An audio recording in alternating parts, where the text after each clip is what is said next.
Assalamualaikum warahmatullahi wabarakatuh. Sebelumnya izin memperkenalkan diri, nama saya Nobel Ariesta dengan NIM 03021182227010. Di sini saya akan menjelaskan materi tentang perencanaan pasca tambang di PT ABEK. Ini merupakan MK pengelolaan lingkungan tambang. Baik, yang pertama itu definisi pasca tambang. Apa sih pasca tambang itu? Pasca tambang itu kegiatan pertambangan setelah berakhirnya penambangan. Jadi untuk tujuannya itu mengembalikan atau memperbaiki kondisi lingkungan sebagaimana fungsi awalnya, sehingga dampak yang terjadi akibat penambangan itu diminimalisir dan dapat menjadi ekosistem yang lebih baru lagi. Kegiatan pasca tambang ini harus dilakukan paling lambat 30 hari setelah ditutupnya area tambang. Prosesnya yaitu melibatkan reklamasi, pemantauan, dan pemberdayaan masyarakat.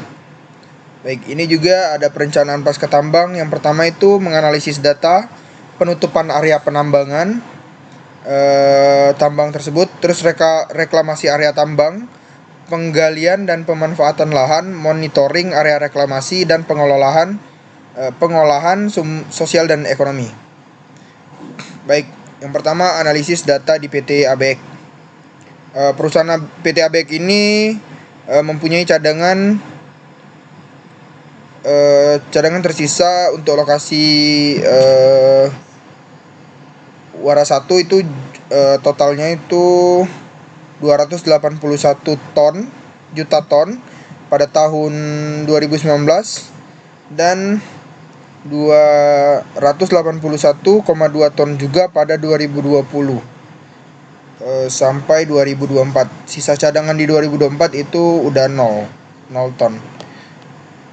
Ini juga dapat dilihat wara totalnya sekian sampai total cadangan keseluruhan itu 821,1 juta ton pada tahun 2019 dan juga 821,1 ton pada tahun 2020, dan 2024 sudah nggak ada.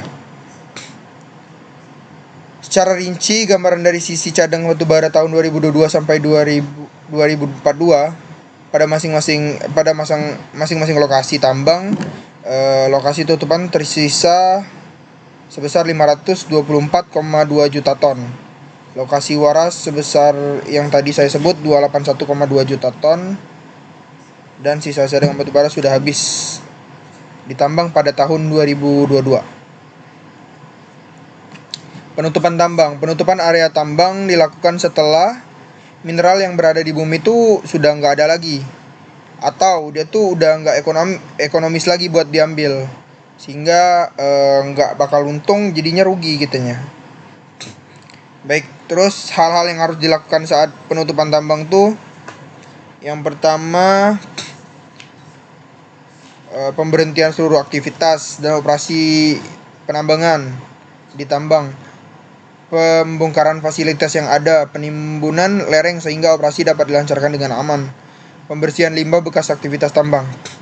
Dengan melakukan penutupan tambang ini, tujuannya itu untuk menghentikan seluruh aktivitas pertambangan tadi dengan cara yang aman dan mempersiapkan area tambang tuh untuk direklamasi, sehingga ekosistem sekitar bekas tambang tuh dapat dimanfaatkan lagi.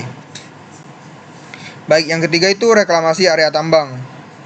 Ini ditujukan untuk mengembalikan lahan rusak akibat aktivitas penambangan tadi hingga dapat digunakan lagi, baik oleh masyarakat maupun flora dan fauna. Yang pertama itu pemerataan struktur geologi. Pada area wara ini itu dapat kita lihat pada tutupan dan wara ini itu cekungan bekas tambangnya itu sangat besar, bukaan tambangnya itu sangat besar, sehingga digunakan metode backfilling.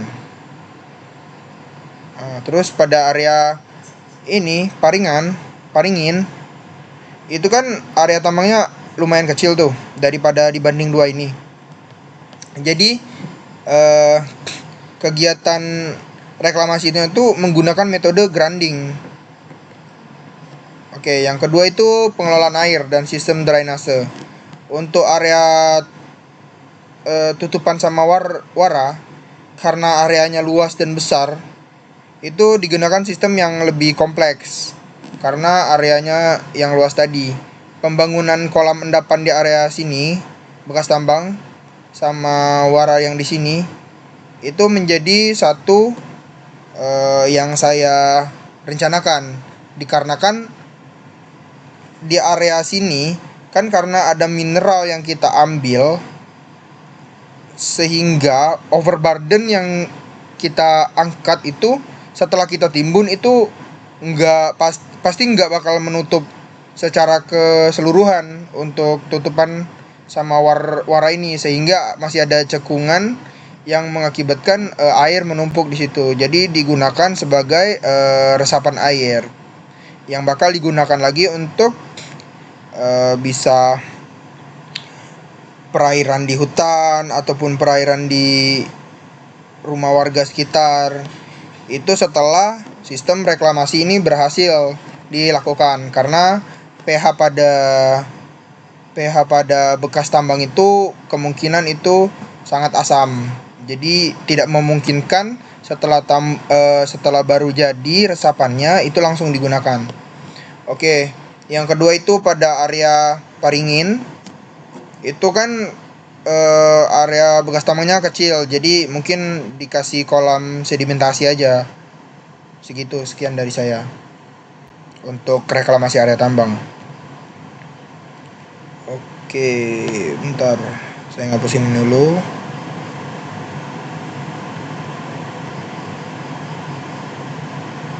Oke, lanjut.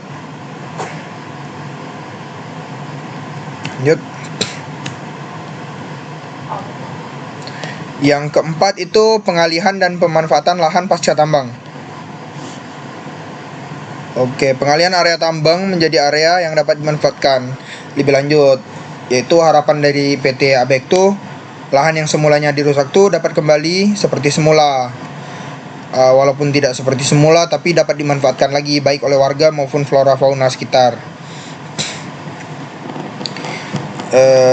Terus menurut saya itu untuk area yang berkemungkinan memiliki dataran tanah tuh yang luas, contohnya tuh di area Paringin tadi kan, karena cekungannya itu nggak terlalu besar, sehingga tuh dapat ditanamin sawit, karet ataupun cengkeh yang dapat menghasilkan dan memiliki nilai jual untuk masyarakat sekitar, sehingga dapat dimanfaatkan. Untuk area tutupan dan warma tadi, yang di area sini tutupan dan warma itu kan area cekungannya itu agak luas, agak besar seperti pada contoh gambar ini. Jadi area di situ tuh yang masih meninggalkan sisa cekungan dan overburden yang dapat ditimbul tuh, yang telah ditimbun itu akan dijadikan sebagai area resapan air dan danau buatan ataupun ekowisata bagi masyarakat, sehingga membuka peluang kerja baru bagi masyarakat sekitar.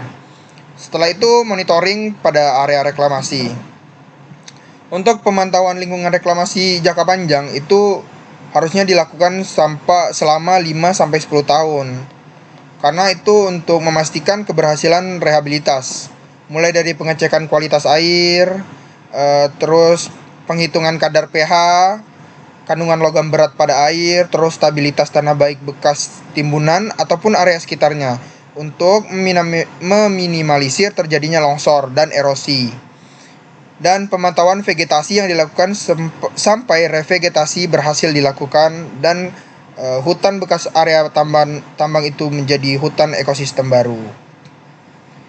Lanjut, yang terakhir itu pengelolaan sosial dan ekonomi. Untuk mantan pekerja tambang itu mendapat pelatihan lagi ataupun diarahkan lebih lanjut untuk bekerja ke area tambang lain. Yang kedua itu pemberdayaan ekonomi dengan menggunakan lahan tambang yang telah direklamasi. Yang saya sebut tadi kayak penanaman sawit atau penanaman kebun karet, bisa dibuka PT, jadi itu dapat membuka peluang kerja bagi masyarakat sekitar.